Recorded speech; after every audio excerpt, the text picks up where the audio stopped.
Jauh-jauh datang pondok pesantren Tajul Alawiyin Desa Pabuaran, Kecamatan Kemang, Bogor. Sweeping Bahar bin Smith. Jadi jangan kalian bikin istilah pribumi bangsat dalam tubuh saya. Bukan hanya mengalir darah Rasulullah. Saya punya ibu. Itu bukan syarifah. Saya punya ibu, darahnya ada darah suku Batu, ada darah suku Buton, ada darah Minahasa, ada darah Flores. Saya punya abah, punya nenek, itu ada darah Ternate. Saya punya abah, punya kakek, punya ibu, itu ada darah Sangir Manganitu. Jadi ada 7 darah Indonesia Timur dalam tubuh saya. Jadi nggak usah mau pakai soal pribumi. Kalau bilang pribumi, saya juga pribumi. Jadi kalau kalian bilang mau sweeping habaib, nggak usah habaib yang lain, jangan. Datang aja ke kontestasi lalu ini. Kalau nggak pulang tinggal kepala, bukan saya Bahar bin Smith. Wassalamualaikum warahmatullahi wabarakatuh. Kabur, nantang sweeping saudara, mana kabur juga. Udah gitu ngancem lagi. Habib Rizik jangan main-main. Kami sudah siapkan pasukan berani mati. Wow. Saya takut. Gemeter kaki. Ini saya punya menantu nih, Habib gemeter kaki apa? Tiap ganti presiden masuk penjara. Iya. Ya, pemerintah itu nggak pernah benci si Rizik. Pemerintah nggak pernah benci. Riziknya yang kriminal masalahnya itu. Jadi nggak dibenci. Yang dianya sendiri yang kriminal. Sama dengan Bahar itu. Dulu mukuli anak kecil itu, ya tak?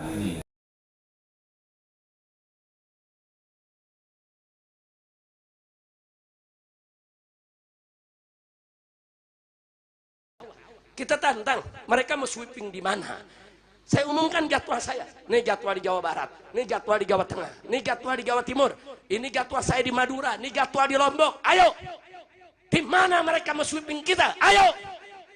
Nggak ada tuh yang datang. Ada yang nanya, kenapa nggak datang? Ya bagaimana mau datang? Al-Kaburi. Kira-kira jelas gak? Jelas gak? Nantang debat didatengin, kabur. Nantang berkelahi didatengin, kabur. Nantang sweeping saudara, mana kabur juga. Udah gitu ngancem lagi. Habib Rizik jangan main-main. Kami sudah siapkan pasukan berani mati. Wow. Saya takut. Gemeter kaki. Ini saya punya menantu nih, Habib gemeter kaki apa? Diancam, mau saudara, pasukan berani mati. Ngeri. Allahaladzim. Lu paham nggak? Tahu pasukan berani mati? Nah sekarang saya mau tanya, kalau ada pasukan berani mati, nggak ada yang matiin, kesian nggak? Jawab yang kompak, kesian nggak? Makanya saya bikin pasukan berani matiin. Saudara, kenapa saudara? Ya kita nggak takut dengan ancaman mereka. Mereka ingin bikin kacau balau kita. Cuman yang saya sesalkan, kenapa rezim ini membiarkan saudara para begal-begal nasab buat gaduh, mengadu domba ulama dan kiai, memecah belah umat yang ada di bawah. Kenapa? Apakah ini menjadi program dari rezim brengsek ini? Ya kalau ini menjadi program mereka, kita siap lawan, betul? Saya mau tanya, kalau kita mau dipecah belah saudara, kita biarkan atau lawan? Biarkan atau lawan? Siap bela ulama, siap bela kiai, siap bela habaib, siap bersatu, siap bersaudara, siap lawan tukang fitnah, siap lawan pengadu domba umat. Takbir. Oh, belum ada. Pertanyaan dari netizen itu kadang salah paham tentang adanya polemik nasab, itu dianggap rebutan nasab antara Wali Songo dan Alama. Oh gitu ya, jadi ini harus diklarifikasi. Oh si Rizik Syihab juga ngomong begitu tuh, begal nasab, saya kepret, siapa berani sweeping? Alah tunggu cek, kamu kalau nggak tobat tak sweeping bener. Jangan khawatir, ada gilirannya. Agak belakangan sih kamu itu. Kalau kamu udah itu dibegal nasab, segoblok-gobloknya begal. Itu dinilai yang dibegal itu ada harganya. Nasab itu mau dihargai apa? Iya. Jadi gini ya, orang Nusantara itu berbicara nasab kan gara-gara ini terprovokasi para Habib itu apa itu keturunan Mirbat itu yang berapa yang keturunan Nabi itu kemudian orang-orang Nusantara itu dalam tanda petik itu terprovokasi mengeluarkan buku-buku nasab keluarga mereka itu loh.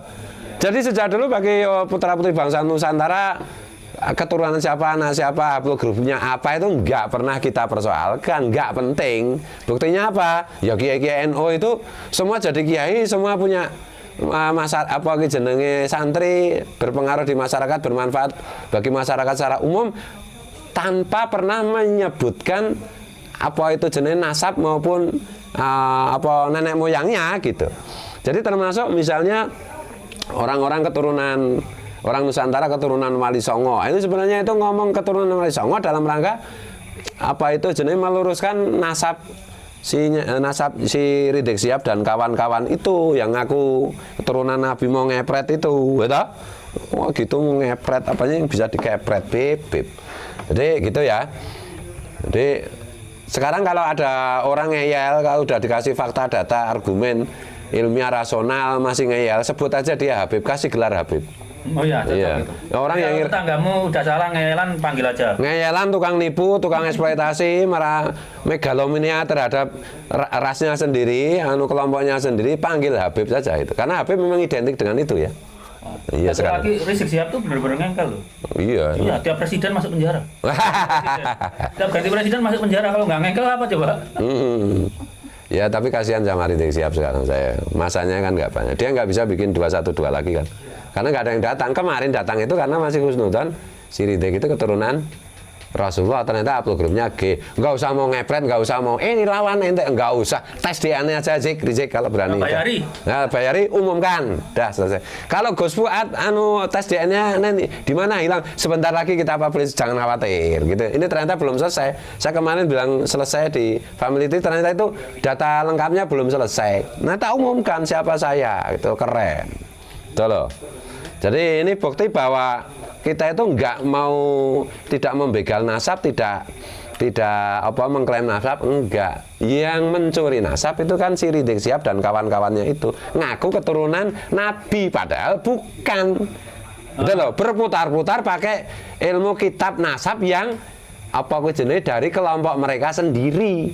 Itu loh. Ya sudah, sekarang tinggalkan ilmu kitab nasab, kita pakai ilmu DNA, gitu, genealogi. Kalau dibilang ilmu genealogi tidak bisa menetapkan nasab, iya, tapi NU sudah memutuskan bahwa hasil tes DNA itu bisa membatalkan nasab, gitu. Nasab Rizik Syihab dan kawan-kawan itu haplogrupnya itu G, nggak mungkin Rasulullah, nggak mungkin keturunan Rasulullah. Arab aja kagak. Mungkin lebih dekat ke apa? Arapati Genah gitu loh. Lebih ke mana? Imyar itu. Ah gitu loh. Bukan rajanya Kroco. Wah, komunitas Kroco. Oh, di sini mentang-mentang ya gitu. Tapi ya kita harus salut pada Habib Habib. Udah terbukti nipu secara ilmiah ya toh. Udah terbukti bukan keturunan Nabi, tapi masih PD. Oh, kita Mas, Indonesia terkenal pembuat semen terbaik di dunia. Oh, terus? Dan mereka menggunakan maksudnya ya, Mas? Ya. Oh, ya? Ngecara ini ya. Mereka nggak punya cara Jawa kira rai gedek, tidak punya rasa malu sedikit pun loh. Ayam aja tertawakan. Rai gedek itu masih mending. Kalau dikencingi lapuk. Kalau beton cuma bulukan tapi tetap heran saya itu. Nah ini jenis putra-putri bangsa Nusantara itu perlu salut juga dengan para Habib. Sudah terbukti nipu, sudah terbukti ajarannya halus, sesat, masih aja pede kok mereka itu. Iya, gila ini. Muka gile ini. Kadang-kadang mukibul atau pengikut Habib itu terjebak dengan doktrin Habib yang katanya kalau ada seorang ulama yang dibenci atau dimusuhi pemerintah itu adalah ulama yang lurus. Nah itu menjadi patokan Habib Rizik dan teman-teman. Nah itu kan zaman ketika pemerintahan itu tidak demokratis, zalim. Lah sekarang pemerintahan demokratis kok. Dan Rizik tiap ganti presiden masuk penjara. Iya. Dan pemerintah itu nggak pernah benci si Rizik. Pemerintah nggak pernah benci. Riziknya yang kriminal masalahnya itu. Jadi nggak dibenci. Yang dianya sendiri yang kriminal. Sama dengan Bahar itu. Dulu mukuli anak kecil itu, ya tak? Lah masa kayak gitu terus dibiarin. Terus ini ikutlah ulama yang dibenci. Pemerintah nggak sempat membenci Rizik atau Bahar. Nggak ada waktu. Mereka sendiri yang kriminal. Mereka sendiri yang melanggar hukum. Itu loh. Jadi ini kok jadi nganu ngerembuk si Ridik ya. Reject gitu ya, Dari penjara. bebas dari penjara kok seperti Dajjal yang dilepas dari ininya, apa talinya itu. Jadi gitu ya, ini apa ya? Karena memang ini zaman medsos, jadi apa ya, kejam sekali ya para Habib itu menipu orang-orang yang literasinya rendah di antara putra-putri bangsa Nusantara untuk dijadikan mukibulnya dan dijadikan bempernya, termasuk 6 orang yang meninggal itu gara-gara ngurusi si Rizik Sihab. Riziknya Sihab sendiri itu sembunyi. Nanti kalau ada perang, ada geger macam-macam, saya jamin tuh Rizik Sihab pasti sembunyi di rok istrinya itu. Makanya bener sekarang udah nggak usah ribut-ribut, Cek, nanti kamu melanggar hukum lagi. Udah kamu kan punya istri baru, dini mati aja lah, nggak usah macam-macam dan ngaku kamu bukan keturunan Nabi. Dah, nggak usah ngomong saya berani, lah mau tes DNA aja nggak berani kok, gitu gimana sih? Tes DNA aja nggak berani, mau perang mau apa? Dan pribumi-pribumi yang jadi mukibelnya itu, sadarlah kalian hanya diperalat.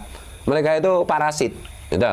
Parasit itu kan selalu menggunakan apa itu unsur-unsur yang diparasiti untuk diadu domba kan?